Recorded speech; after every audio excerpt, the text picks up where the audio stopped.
I'm a huge NBA fan. It's more than just a pastime for me. It's my job. Tailed by McDaniels. Crawford! Up high, down hard! I have a deep love for the game, and especially during the playoffs, I'm completely glued to the screen, watching the world's greatest players compete on the biggest stage for hours on end. Yet, whenever I tune into Celtics games, I often find myself glancing at the clock, wishing time would speed up. Because the truth is, Boston has a knack for putting myself and many other NBA fans to sleep. It's crazy and a bit paradoxical. I mean, the Celtics are the best team in the NBA in 2024 by a wide margin. Like, the next closest team to them in the conference was 14 games behind them. Just for some context, the 10th-seeded Warriors were closer to the first-seeded Thunder in the West than the number 2 seed in the East, the Knicks, are to the Celtics. To further illustrate just how good this team is, they're a 64-win team. That essentially ties them with the 25th best team in NBA history. So, out of 75-ish years of NBA history, they have the 25th best record, which places them in the top 1% of teams all time. And yet, despite this impressive stat, they're boring. Why is that, you might ask? How is it even possible? Can an elite NBA team actually be boring? Well, today I'm going to dig into the heart of the matter, and there's one thing I promise you. Watching this video will be more entertaining than watching a Celtics game. 3 big blowout victories, and it's Brown who gets the scoring started for us tonight. Tatum against McDermott, spins, layup, good. Going for both sides now. I believe the crux of the issue starts with the team's superstar, Jayson Tatum. It's important to recognize that Tatum is not just any player. As the standout leader of the top team in the NBA, in an era where league talent is at an all-time high, Tatum truly exemplifies the definition of talent. Frankly, if I were tasked with building a team around any one individual player, he'd undoubtedly be among my top choices. He's up.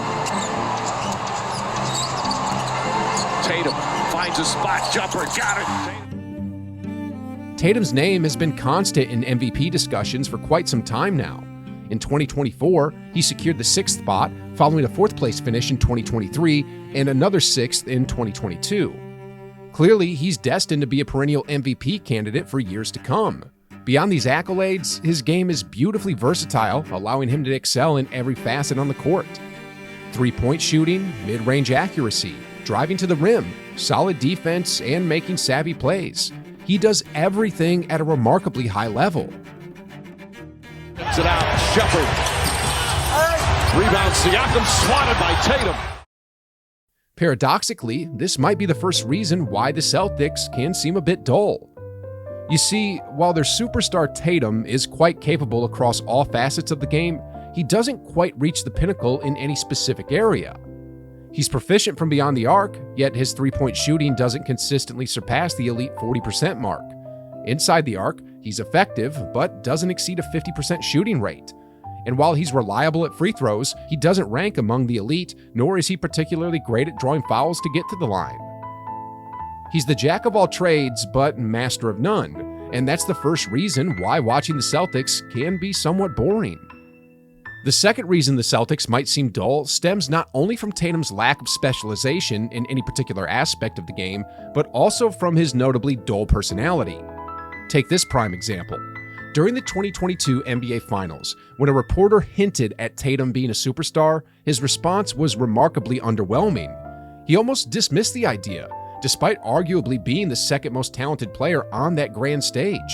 Listen to his words for yourself. I guess you just comment about the superstar, whatever that means, right? I'm sure that I've seen it as a huge debate. Is he a superstar? Is he not? I want to know where that came from. Like, did I tweet that? Did I ever say that I'm a superstar? Or, I'm on the verge? That never came from me. But it has been a big deal this last year and a half or 2 years. Sheesh, guys. I'll be the first to admit that Jayson Tatum is indeed a superstar, but he really needs to own it. Now, I will acknowledge that he's starting to improve in this regard. Take, for example, earlier this year when he said this. Who do you think's the best player in the NBA right now? Myself. I truly do believe every night I step on the floor, I'm the best player.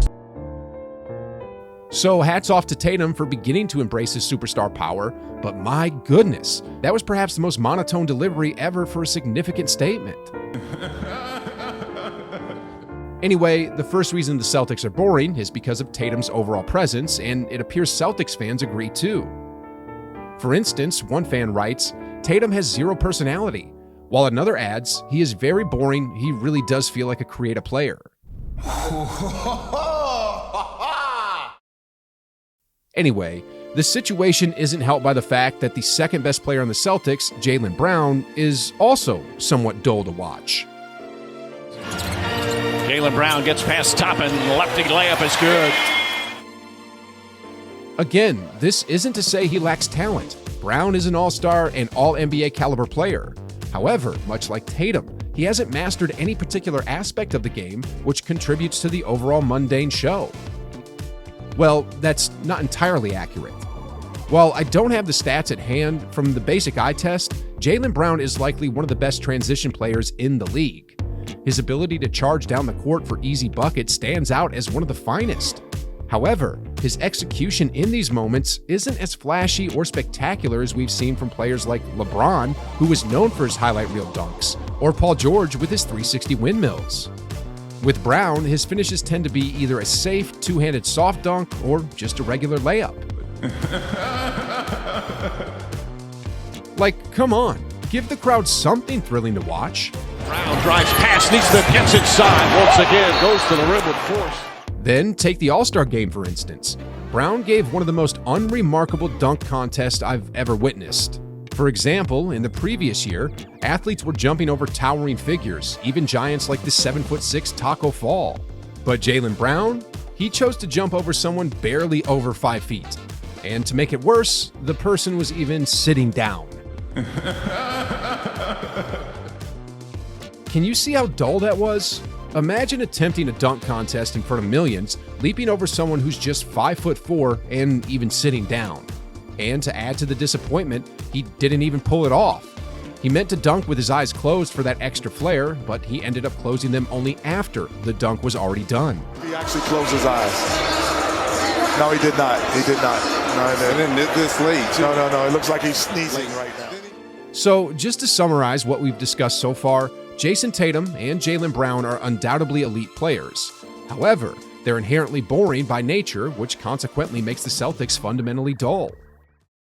The third reason the Celtics come across as so dull is that they seem to be entirely programmed by an algorithm.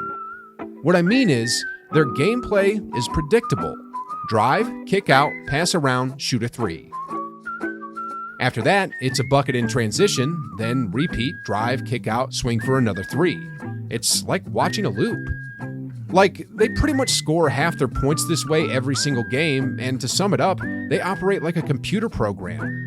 Regardless of whether they're significantly ahead or trailing, they relentlessly execute the same repetitive plays over and over again.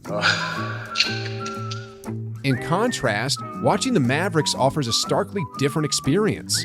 Kyrie Irving performs jaw-dropping maneuvers that keep you hitting the rewind button incessantly, while Luka Doncic's game-winning step-backs, followed by his trash-talking, truly captivate the fans. Doncic maneuvers for the lead. Got it! Got it!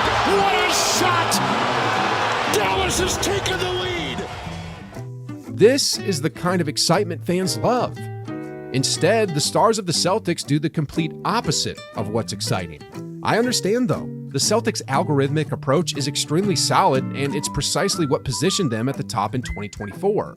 But having to watch it play out for 3 hours can be quite sleep-inducing.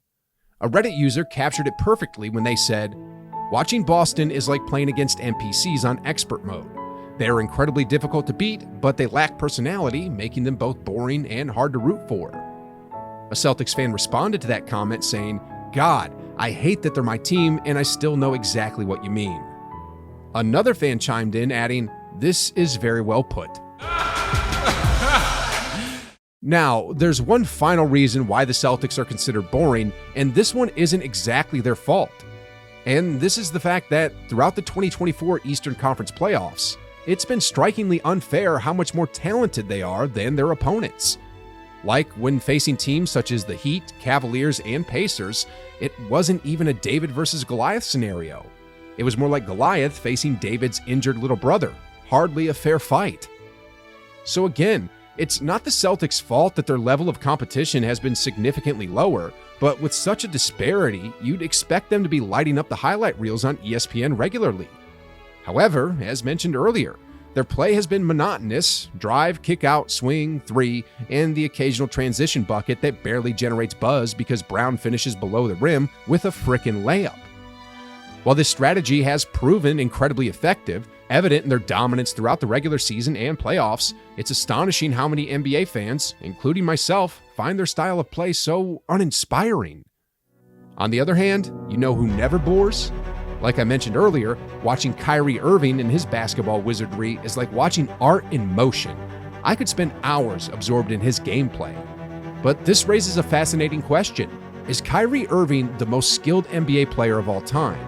That's a compelling topic, and I actually dive into it in this video here. So do yourself a huge favor and click on this video right away.